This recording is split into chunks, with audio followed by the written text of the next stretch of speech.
guys, welcome back. Today we're going to DIY and upgrade another dollar store dollhouse furniture. Today we're going to do the dresser. So let's go ahead and rip this one open.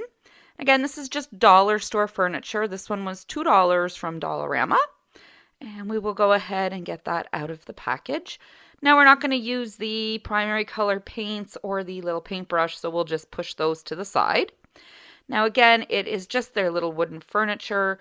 The drawers don't open, the handles don't come off. It's just a pretty basic, cheap little dollhouse dresser.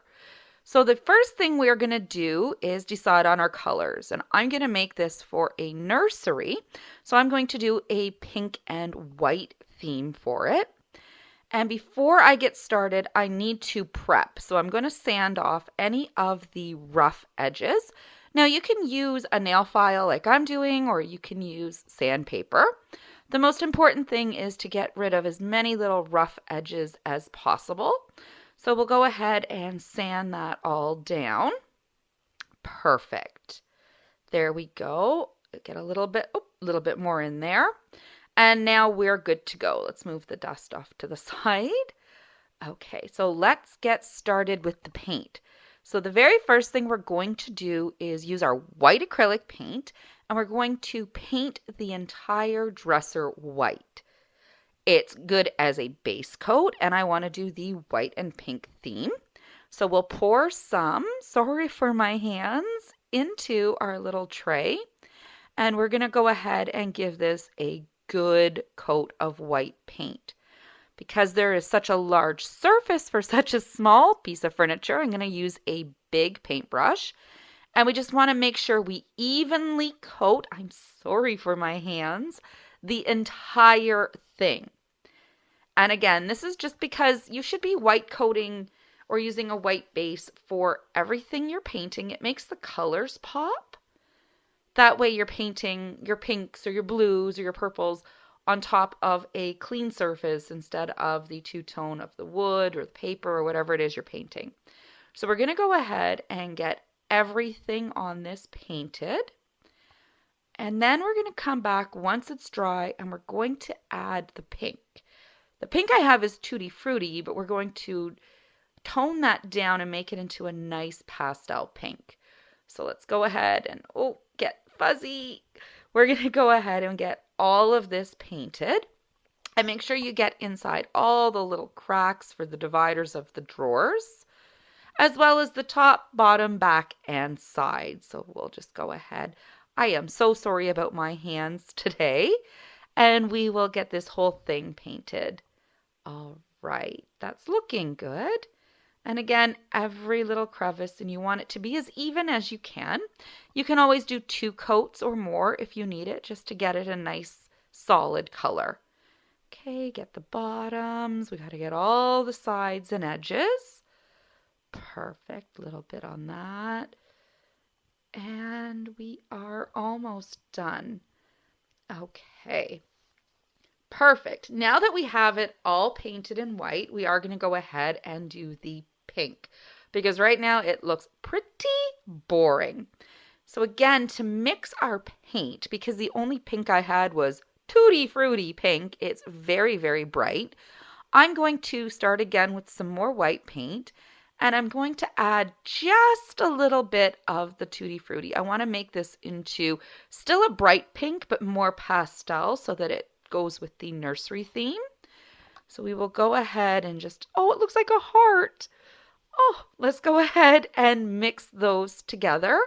And then we can add more white if we need to, or some more pink, just to get the right color. There we go. And it's a nice subdued pink now. Now I'm not going to use that brush. It's too wide. For the fine details, I'm going to go in with this into these edges, and I'm going to use a thinner brush so that there's less cleanup afterwards. So here we go. It's a nice pointy brush, and just a little bit at a time. And we're going to go ahead and paint these little lines that indicate the change of the dresser.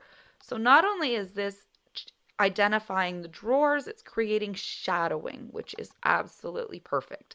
No dresser is perfectly flat. If you look at your own dresser, you have either a little bit of a gap or you have that little line that shows in between the drawers. So we're just going to very carefully with our pink paint, our custom color, go in and paint in between. Now this is going to take a couple coats of paint, and if we do get any onto the white part, we can always just fix it up. Oh, I just got some there. That's okay. I'll go back in with the white and touch it up. All painting needs touch-ups when you're doing crafting, but that's the fun thing. It makes it very unique because it's something you've done yourself. So again, we're going to get right in there and get each one. And then we're going to go in and paint the top and the bottom. And oh, I made another little mistake. That's okay. We can touch that up. And again, with just our fine brush, we're going to go in between all the little lines. And I'm sorry, I did not have a good camera angle today. You are going to see a lot of my hand. I'm very sorry. All right, we'll go in and we'll get all of those. Here we go. Just little gentle strokes so you can see the difference. It looks more three-dimensional already as opposed to a flat white dresser.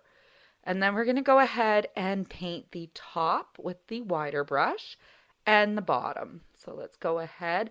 And now for the top, you want to make sure you get it nice and even. You also want to do the edges around the front so that it's not just the very tip top, it's the edges as well.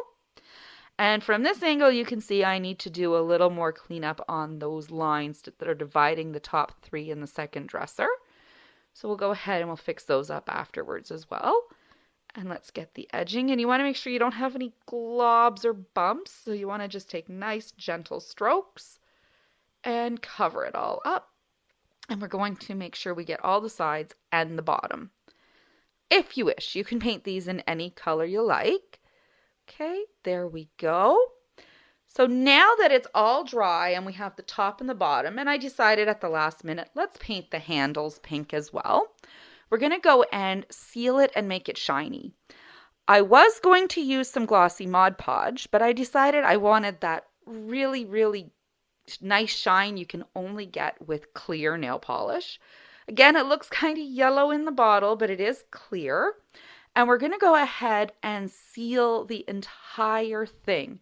Now with nail polish, you want to make sure it is as smooth as possible. Because it is a thicker lacquer, it will create little ridges. So you just want to go ahead and coat the entire thing. You don't have to use nail polish. You don't even have to use Mod Podge. You could just leave it as is. I like the smoothness and the shine to make it look just a little bit more realistic. Nail polish, because it's thick too, will also smooth out the edges for any sanding that we may have missed. Okay, so let's just go right ahead and get all around. Make sure you're getting around all of the little handles, just because we don't want any globs around them too. And you're going to want to do the entire thing. Front, back, sides, underneath the bottom, just to finish it all off completely. All right, perfect. And now that that's dry, we are done. What a simple, easy craft. It looks so much better than the plain wood. It is a slightly different take than the coffee table where we made our own paint stain. What color would you paint this when you do your own? Would you go with a nice pink or a blue, or would you go a natural wood grain or something crazy? I'll see you guys next time. Talk to you later.